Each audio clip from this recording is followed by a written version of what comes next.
Here is another structure kit that I started and didn't finish. This is Walther's Trackside Oil Dealer. I'm not quite sure how much of this I have built. I'll have to look through the pile of sprues and see what's left. I built this 5 or 6 years ago, and I just had it in a box. And recently pulled it out of the box. I couldn't remember where I'd left off, but it looks like everything's built. It just needs to be detailed and weathered. Now I think these accessories, these drums, pallets, and this little gas filling station thing here, I think I'm just going to put that stuff in a bag for later. So what I think I'll do now is I'm going to take this stuff out to the layout and just see how it fits. Once I get my stone retaining walls installed, I should be able to pick up a little bit more space behind the buildings, but not much. And I need to have enough space between the buildings for a road. So I think the spacing for the REA building, the Water Street Freight building, is about right. At least that's about the best I can do. And then the Trackside Oil Dealer's going to have to fit something like this. My layout is primarily a railfan layout, but I did want to put in a little bit of operation capability. So here, I have some tank cars. And then with the freight house, the two different freight houses, I could have box cars, some flat cars. Now the town area track, which is here, is completely separate from the main line, which is here. So if I have locomotives or freight cars on both of these tracks, I won't be fouling the main line, because this is not the main line. The main line's back here. And this is part of the track that serves the city, which is primarily going to be built on the peninsula where my downtown district is. And then also I'm going to have background buildings all along the edge of the peninsula. Getting ready to start applying some rust on my buildings. Now something I'm think about here is the buildings are all corrugated metal. So this isn't a big money operation. It's kind of a budget operation with inexpensive buildings. So maybe the buildings don't get a ton of maintenance and they get some rust on them. Now the question is, how much rust? So I think I'll just kind of go with what feels right. So the metal buildings for the Trackside Oil Dealer are rusty. And maybe I've overdone it a little bit, but as modelers, we kind of tend to do those things. But overall, I think it looks all right. And the next step for these three things will be a clear coat.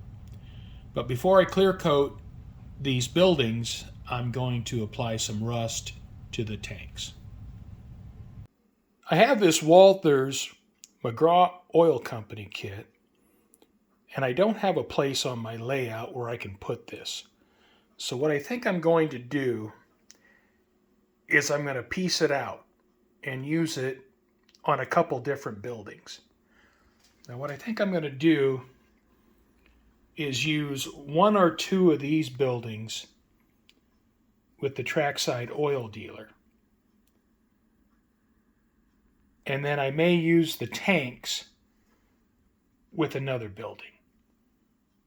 Making a couple changes to the Trackside Oil Dealer in that I've taken this pump house from the Walther's McGraw Oil Company kit and this is going to become the office.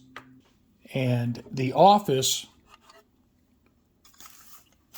for the Trackside Oil Dealer, I'm now going to modify this to become the pump house.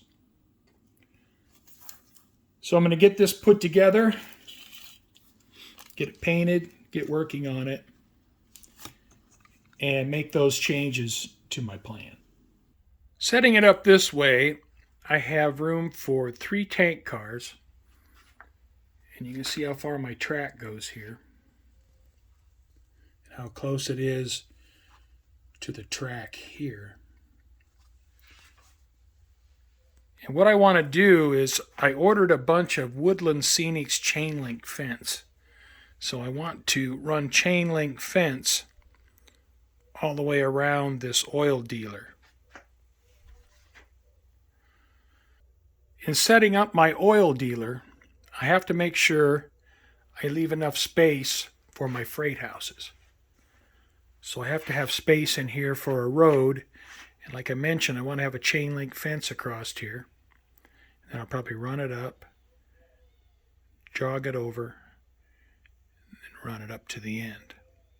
So it'll have to have a gate here, and then a gate here. Now I imagine this as being gravel, a paved road here, paved road going back behind here, this being paved.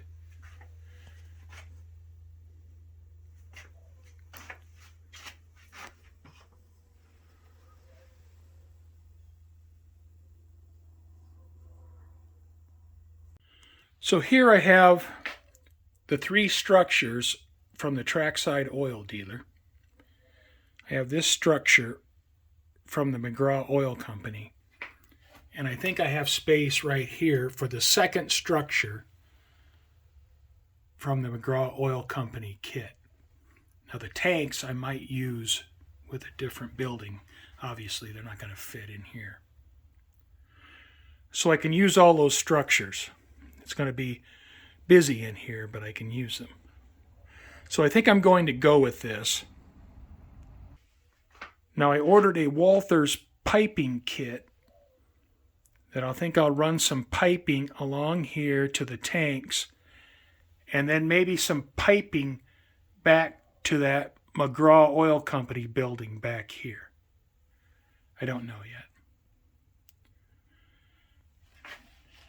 Now the Trackside Oil Dealer came with this stand, and the McGraw Oil Company came with 2 fixtures with hoses that I believe mount to the bottom of tank cars. So I might use all 3, use this stand and those 2 fixtures.